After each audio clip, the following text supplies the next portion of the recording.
The morning sun painted the Seoul skyline in shades of gold when the first ship appeared. Dr. Yuna Kim pressed her face against the cold glass of her office window, watching as more vessels emerged from the clouds. It looked like floating crystals, each one the size of a city block, their surfaces catching and scattering light in patterns that hurt to look at directly. "Yuna, you need to see this," her assistant called from across the room. Every television screen in the UN building showed the same image, hundreds of alien ships hovering silently above major cities around the world. No weapons visible, no threatening movements, just ... Waiting, the Xenolinguistics department had been preparing for this moment for decades. But now that first contact was actually happening, Yuna felt completely unprepared. Her hands shook as she reached for her translation headset, the device that would help her understand whatever the aliens were about to say. The largest ship positioned itself directly above the UN headquarters in New York. A beam of soft blue light descended from its hull, and within that light, a figure materialized in the General Assembly Hall. The being was tall and graceful, with skin that seemed to shift between silver and pale blue. When it spoke, its voice was like music. "People of Earth," the alien said, raising one long-fingered hand. "I am Ambassador Thekra of the Valian Collective. We come in peace, offering friendship and knowledge to your young species." Yuna watched the translation algorithms work in real time, converting the aliens' words into dozens of human languages. The technology was impressive, but something about the phrasing bothered her. The ambassador spoke like a businesswoman making a sales pitch, not a diplomat offering genuine friendship. Holographic displays bloomed around the ambassador, showing images that made the assembled world leaders gasp. Hospitals where diseases vanished in minutes. Power plants that generated endless clean energy. Spacecraft that could cross the galaxy in weeks instead of centuries. The promise of everything humanity had ever dreamed of. "We ask nothing in return," Ambassador Thekra continued, "except your partnership in the galactic community. Sign our friendship accords, and these gifts shall be yours." The world went mad with joy. In the streets below, people danced and sang. News anchors wept on live television. Religious leaders called it a miracle. Politicians promised a new golden age for humanity, but Yuna couldn't shake her unease. She had studied contract law before switching to linguistics, and something about the ambassador's words felt wrong. The phrase partnership in the galactic community was too vague, to open to interpretation. Captain Hyun Park appeared at her elbow, his military uniform crisp, despite the chaos around them. "What do you think of our new friends?" "I think we should read the fine print before we celebrate," Yuna replied, pulling up the preliminary agreements that had just been transmitted to Earth's governments. The documents were massive, thousands of pages of dense legal text written in both human and alien languages. Most world leaders were too excited to read carefully. They saw the miracles being offered and wanted to sign immediately. But Yuna forced herself to read every word, her legal training making her sensitive to hidden meanings and dangerous clauses. What she found made her blood run cold. Buried deep in Section 847B was a clause granting the Valians perpetual rights to all biological and intellectual derivatives stemming from gifted technologies. Section 1205C claimed ownership of any innovations that humans developed using alien knowledge. And there, in the dense legal language of Article 2847, was something that made her stomach turn. All biological entities modified by collective technology become joint property of the collective. "Hyun," she whispered, highlighting the troubling sections. "Look at this." The captain read over her shoulder, his expression growing darker with each line. "They're not giving us anything, they're buying us." Around them, the celebration continued. The Secretary General was already preparing to sign the accords. Television crews interviewed ecstatic citizens who spoke of humanity's bright future among the stars. Children drew pictures of the beautiful alien ships. None of them understood what they were really agreeing to. "We have to warn people," Yuna said, but even as she spoke, she knew it was hopeless. Who would listen to warnings about contract law when miracle cures were being offered? Who would worry about fine print when the aliens were promising to end hunger and disease? The Valian ships continued their silent vigil above Earth's cities. Ambassador Thekra smiled her musical smile as world leaders lined up to thank her for humanity's salvation. The signing ceremony was scheduled for the following week, and every major government had already agreed to participate. Una stared at the alien contract until her eyes burned. The Valians had been very clever. They were offering everything humanity wanted most, and asking for payment in terms that sounded reasonable until you understood their true meaning. They've done this before, she realized suddenly. This is too perfect, too well planned. They've practiced this speech on other worlds. Hyun nodded grimly. The question is, what happened to those other worlds? Outside, the celebration continued. As humanity prepared to sign away its freedom with a grateful smile, the silver towers rose from the earth like giant needles, their surfaces smooth and cold to the touch. In just 3 weeks, the Valians had built medical centers in every major city on Earth. The buildings hummed with strange energy that made nearby birds fly in different directions. As if something invisible was pushing them away, Dr. Una Kim hurried through the underground tunnels beneath the Seoul facility, her arms full of papers and data drives. The basement levels were supposed to be storage areas, but she and Captain Han Park had turned one of the rooms into a secret workspace. They needed somewhere the Valians couldn't watch them. The latest batch of translations came in, Una said, dropping the files on their makeshift table. It's worse than we thought. Heen looked up from his computer screen, his eyes red from lack of sleep. For 3 weeks they had been working day and night to understand the true meaning of the Valian agreements. What they found made them both sick with worry. Show me, he said. Why UNA activated the holographic projector they had borrowed from the linguistics department. The alien contract appeared in the air between them, thousands of pages of dense legal text floating like ghostly documents. Here, she said, pointing to a section written in flowing alien script. Section 847B. It says that any genetic material processed by their medical technology becomes joint property of the collective. So that means every person they heal, every blood sample they analyze, every DNA sequence they study becomes theirs. To-own Han frowned as he read the translation. Joint property. What does that mean exactly? It means they can do whatever they want with it, Una explained. They can copy it, modify it, sell it to other species. The people who get healed think they're getting their lives back, but they're actually giving away the most basic part of themselves. She moved to another section, her finger tracing the alien symbols. Section 1205C is even worse. It claims ownership of all innovations derived from their base technologies. That means anything humans invent using their knowledge belongs to them. So if we use their fusion technology to build better power plants, those designs become theirs. Exactly. And if we use their medical knowledge to cure other diseases, those cures belong to them too. We're not partners, we're workers in there. Factory Hen stood up and walked to the small window that looked out into the tunnels. Above them, he could hear the sound of people walking through the medical center. Many of them carrying sick children or elderly relatives. They came with hope, believing the aliens were saving their families. There's more, Una said quietly. Look at this section here. They reserve the right to harvest intellectual patterns for the betterment of the galactic community. Harvest intellectual patterns. What does that mean? I think it means they're copying our thoughts, Una said. Every time someone uses their technology, their brain patterns are recorded and stored. They're not just taking our bodies and our inventions. They're taking our minds. Hyun turned back to face her, his expression dark. Have you found anything about other species? Una nodded and pulled up a different section of the contract. They call us Category 7 innovators. Apparently, we're rated as having exceptional creative potential. But here's the scary part. There are references to 12 other species who've been integrated into their system. Integrated, I think it means absorbed, consumed, made part of their collective. She highlighted several passages that mentioned other worlds, other species who had signed similar agreements, the Calaria of the Centauri system, the morphic entities of the Vega cluster, the synthetic minds of the Outer Rim. All of them were described as having high innovation ratings.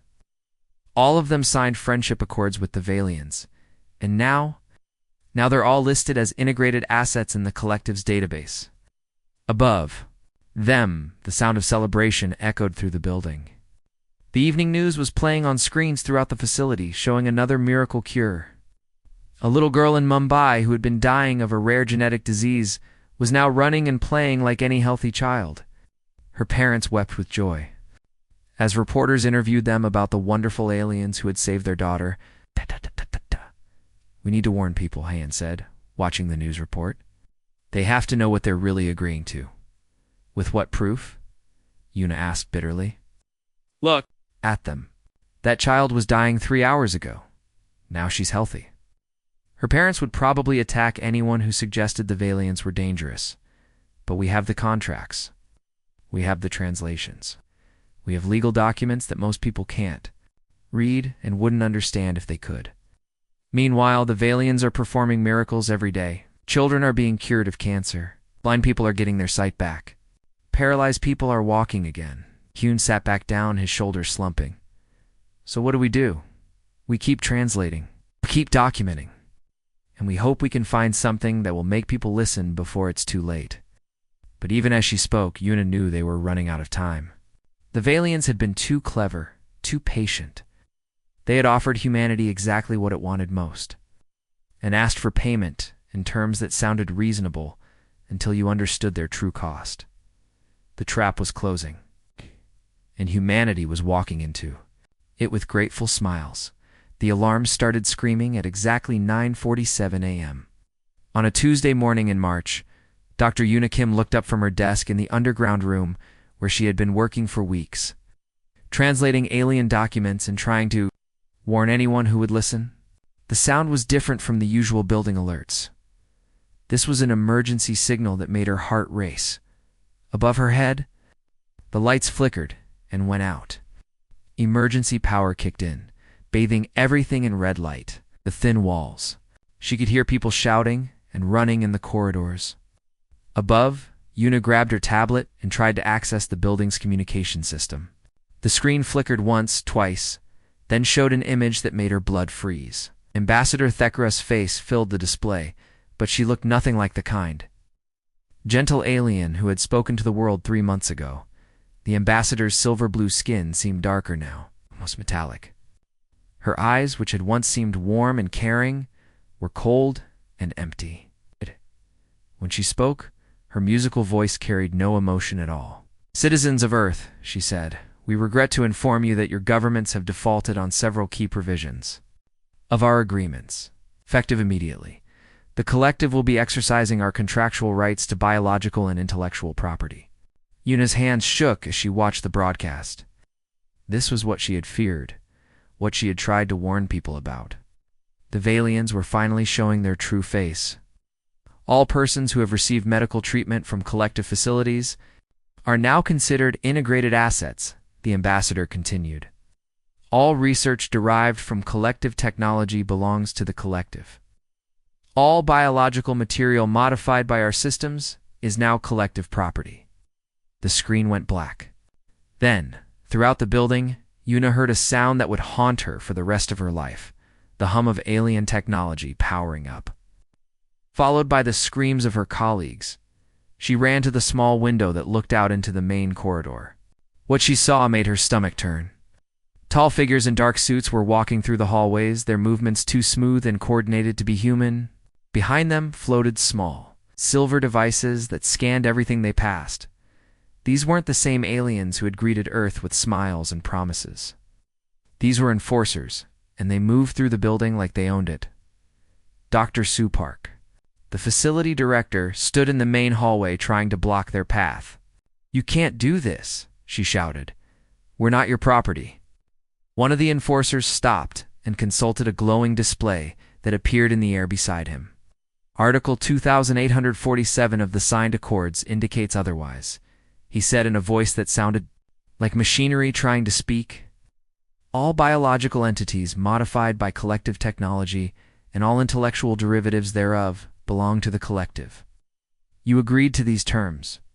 We didn't know what we were signing." Dr. Park protested. "Ignorance of contractual obligations does not invalidate them." The enforcer made a gesture, and the floating scanner beside him lit up. A beam of light struck Dr. Park, and she froze in place, her eyes wide with terror, but her body unable to move. Professor Jin Lee, Yuna's friend and colleague, was led past her window by two more enforcers. His crime was simple. He had used Valian medical technology to develop new treatments for brain injuries. In doing so, he had created something the aliens considered their property. Jin, Yuna whispered, but he couldn't hear her through the thick glass. Throughout the building, the same scene played out over and over.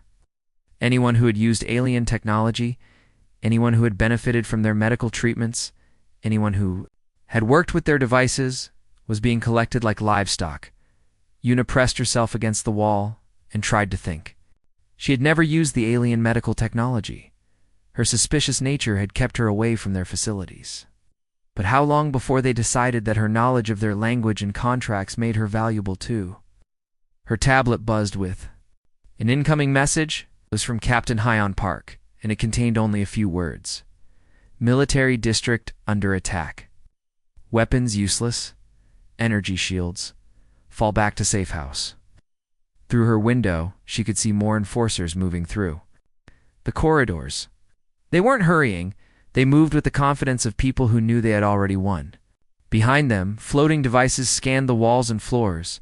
It's probably looking for anyone trying to hide. One of the scanners paused outside her door. Yuna held her breath and pressed herself further into the shadows. The device hovered there for what felt like hours, but was probably only seconds. Then it moved on, following the other enforcers toward the main exit. She waited until the sounds of footsteps faded, then carefully opened her door. The corridor was empty except for abandoned personal belongings scattered on the floor.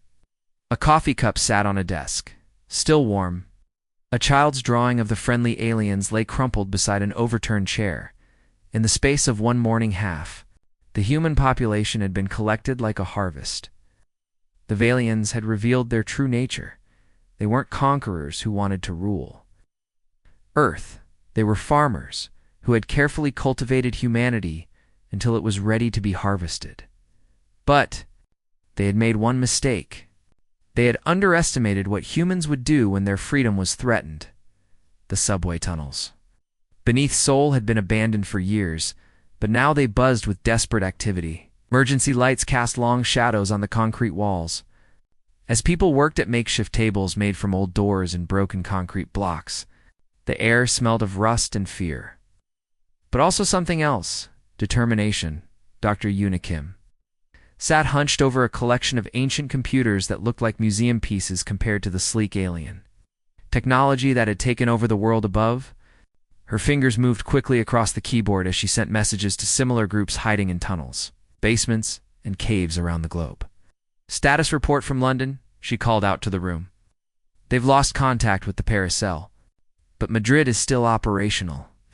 Captain Hyon Park stood near the tunnel entrance, checking supplies that volunteers had smuggled down from the surface. His military uniform was dirty and torn, but his eyes were sharp as he organized the Resistance's meager resources. We've got food for another week, he announced. Medical supplies are running low, but we're still operational. Around them, nearly 50 people worked on various tasks. Most were scientists, engineers, and students who had been suspicious enough of the aliens to avoid their technology. Others were soldiers who had escaped the initial collection raids. A few were ordinary citizens who had simply been in the wrong place at the right time. Dr. Qnam, a thin man with thick glasses, stood up from his workstation and cleared his throat. I think I've found something, he said quietly. The room fell silent. Q was their best computer scientist, one of the few people who had refused to even look at Valian technology. For weeks, he had been studying the alien systems from a distance, trying to find any weakness they could exploit. The collective has a fatal flaw, he continued. They've become so dependent on harvesting innovation from other species that they've forgotten how to create anything themselves. Their own creative processes have completely died. Ms. Arin, a retired teacher who had become one of their most effective smugglers, leaned forward. What does that mean for us? It means their entire Network runs on a quantum substrate that assumes perfect logical consistency, Q explained. Everything has to make sense according to their rules. Everything has to fit into neat categories. But human creativity is inherently chaotic. Jun Woo, a young hacker who looked barely old enough to drive, raised his hand. So if we can introduce enough paradoxical data into their system. We crash them, Yuna finished, her eyes lighting up for the first time in weeks. But how? They've taken our technology, our people, everything we built with their help. Han reached into his backpack and pulled out a device that looked ancient by modern standards. The tablet was thick and heavy, with a cracked screen and exposed wires. Not everything, he said. Still have purely human technology. No alien components, no borrowed innovations. It's primitive, but it's completely ours. The plan began to take shape over the following days. They would create a virus, but not the kind that attacked computer systems directly. Instead, they would feed the collective's network something it couldn't process. Pure human creativity in all its chaotic, contradictory glory. Think about it, Q explained as they worked. They expect logic. They expect consistency. They expect things to make sense. But humans create art that means nothing and everything at the same time. We write stories that contradict themselves, make music that follows no rules. The resistance members spread throughout the tunnels, each working on different aspects. Of the plan, artists drew pictures that made no logical sense. Musicians composed melodies that violated every rule of harmony. Writers created stories that began in one place and ended in another, completely different world. It's not enough to just free Earth, Yuna said as they prepared to upload their chaos virus. We need to make sure they can't do this to anyone else. The attack began at sunrise on a cold morning in April. Across the world, resistance cells emerged from their hiding places and approached the nearest collective facilities. They carried no weapons, no explosives, no advanced technology. Instead, they carried hard drives full of human creativity, paintings, poems, songs, stories, and ideas that made perfect sense to humans, but would be impossible for the aliens. To categorize an insole, Junwoo crawled through a maintenance tunnel that led directly into the collective's main processing center. The aliens had never bothered to guard against such primitive infiltration methods. Their technology was so advanced that they couldn't imagine humans using something as simple as crawling through pipes. I'm in position, he whispered into his radio. Similar reports came from around the world. In New York, a grandmother uploaded children's drawings into the collective database. In London, a jazz musician transmitted recordings of improvised music that followed no known pattern. In Tokyo, a group of students fed the system with contradictory, philosophical arguments. The virus wasn't made of code, it was made of pure, human imagination. And as it spread through the collective's perfect network, something unprecedented happened. The aliens' quantum computers, designed to process and categorize innovation, began to encounter data that couldn't be organized. That meant everything and nothing. Music that was beautiful but made no logical sense. Stories that were true and false at the same time. For the first time in their existence, collective systems began to stutter and fail. The first ship fell at 3:42 p.m. on a Wednesday afternoon. Dr. Yuna Kim watched from the underground bunker as the massive Valian tower in Seoul flickered like a dying light bulb.